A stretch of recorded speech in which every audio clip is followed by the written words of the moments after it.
Hello, welcome to Dissident Canada. My name is Tyler, and it's been a long weekend. It has been interesting to say the least. Started off on Friday with incoming late in the day. I think I was busy off doing shit, and then I checked the news, and the Donald Trump's tariffs are sort of kind of repealed. I would make the presumption that some of them might be. Uh, and that has to do with the specifics of U.S. law about Congress abdicating some of the power for tariffs to the president on certain specific conditions, and in certain cases, Donald Trump has gone way beyond those limits.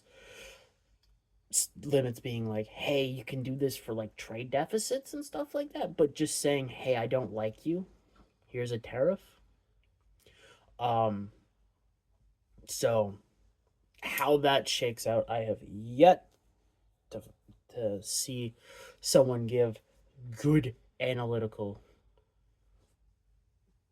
take on it. But whatever. Then Netanyahu just goes off the rails again, assassinating the PM of Yemen, if I'm not mistaken, or an attempted assassination. And then there was apparently an attack in Iran that got little play. Um, appears that the Israelis made use of their allies in Azerbaijan and attacked from there. Uh, it's been a weekend. Been a hell of a weekend. But that is not what today's topic is about. Today's topic is about Mark Carney and the nation building that is supposedly, at some point, supposed to happen in Canada. I still think it will to a certain extent, and it's more so a push comes to shove point of view, where the climate grift is clearly coming to an end, and it's all comes back to the euro dollar. You're now in a very much risk off cycle at the very least, and if not going into recession or depression. So anything that has to do with um, where the returns are only there if investor sentiment is there. So the way the climate grift works is governments funnel money to it, and then investors pile in because they're like, oh, this is a safe investment, blah, blah, blah. And it's basically a more sophisticated Ponzi scheme where there is a product, but like it really is an investment scam. Uh, so those are probably going to be off the table because, like, funds, private equity, and banks are all going to just go right to safety, and like real safety, not that kind of government investment safety. It's like, hey, government debt is going to be, well, U.S. government debt's going to be safe. Um, Probably a sovereign debt crisis on the horizon, as I have said before. You can see the beginnings of it in Europe. France and Britain are, well, France is desperately trying to avoid an IMF bailout and a collapse of the parliament. The UK, the rumors are, they're like, oh, Jesus, we actually need an IMF bailout. This is going to be horrendous. Um,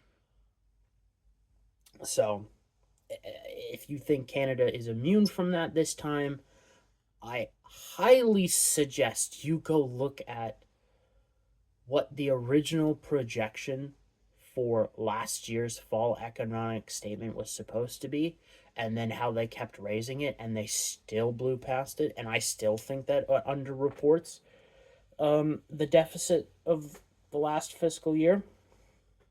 And now realize that Carney, the first thing he did as prime minister is settle Canada with roughly a minimum of $12 billion in US dollar debt. because of bond sales in USD. So all I'm saying is the economy is in such a point, all right, where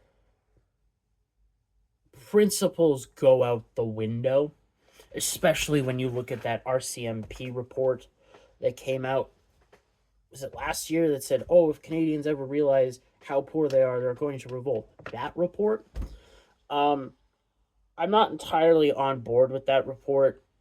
Uh, Things would have to get much, much worse before you would start to see Canadians revolt. But we're generally on that path. So, and then you've got the Alberta separatist movement that needs to be placated to a certain degree. You need to pacify Danielle Smith because she is a power broker there, and you've been seeing this for the last few months. You keep having meetings with the premiers, and then the premiers will eventually meet with Carney. The Carney will meet with other constituent, or not constituent, but other power groups, such as the First Nations. And I thought he would make a real push for all of this faster. Because again, he is a central banker. He understands. Like he spent what 10 years between two central banks. He understands the movement of the economy and where we are in relation to, is it a healthy economy or not. He understands that. He may not understand the entirety of the background, but he understands at least the surface level of it's a bad time. So, and because he's a central banker, he's going to think government investment is going to work. So he's going to do it. Now, in the last week, we've seen him pal around with MERS and signed a non-legally binding agreement to get LNG into Germany. All right, I think that will happen, and the agreement is non-legally binding because you likely both officials understand that neither one of them can guarantee it. Like, Carney's probably going to extract some investment from the Germans of like, hey, we need a couple $1 billion to build this shit. All right. And MERS can't exactly guarantee this at this time because he's trying to do a whole bunch of other stuff. And he's going to have to sell a whole bunch of government bonds and a whole bunch of other stuff. Like, Germany's in so much trouble. He can't make a 100% definitive, this is what Germany can promise to do as Germany's sliding down. Mostly because they don't have access to Russian gas, but also because of Eurodollar things. And Canada can't guarantee at this stage because, like, we have a whole bunch of power factions that are full of nutters that could easily kill it in the media. So Carney's got to finesse them, make deals with them, and give them guarantees and such. It's basically backroom politicking from this point onward.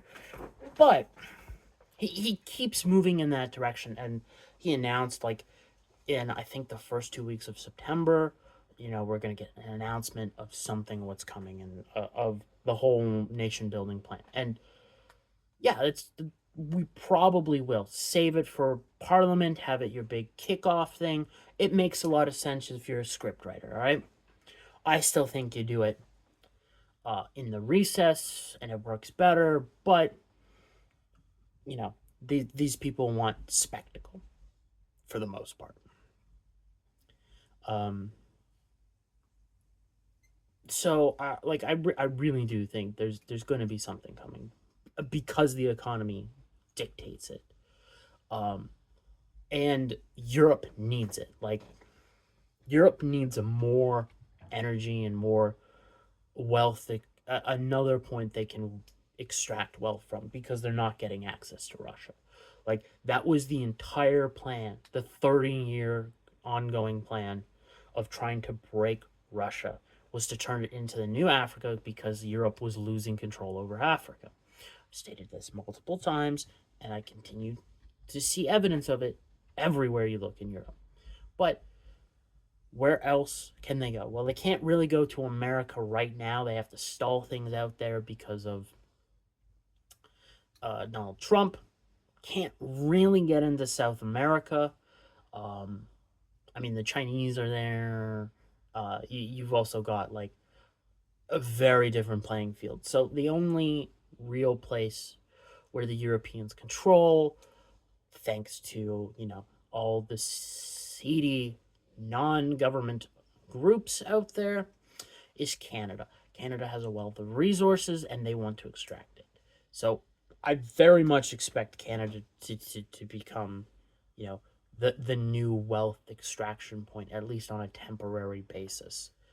I suspect you'll see a whole bunch of mass immigration to power it with manpower because they're not going to give the jobs to Canadians. No way in hell. Probably, I mean, they'll probably let the welders do their job for, say, pipelines and stuff, but like mining and all that stuff, now they will sacrifice third world um, so that they can have their wealth extraction. I think it's going to take some time to get a lot of it, and it's mostly because of the way the liberals operate.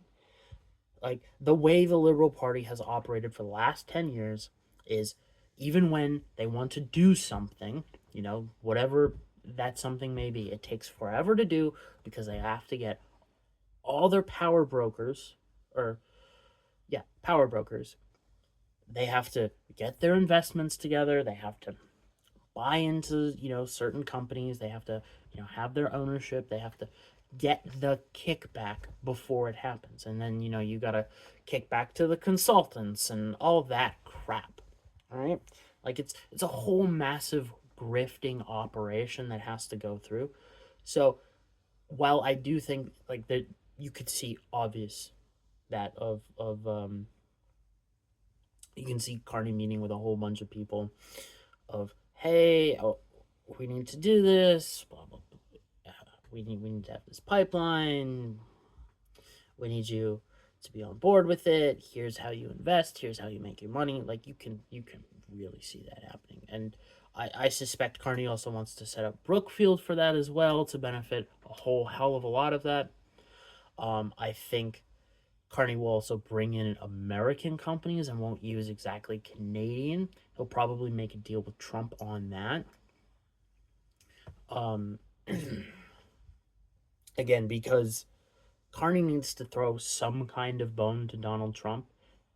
If most of the tariffs stay in place, if they're removed, he really doesn't have to.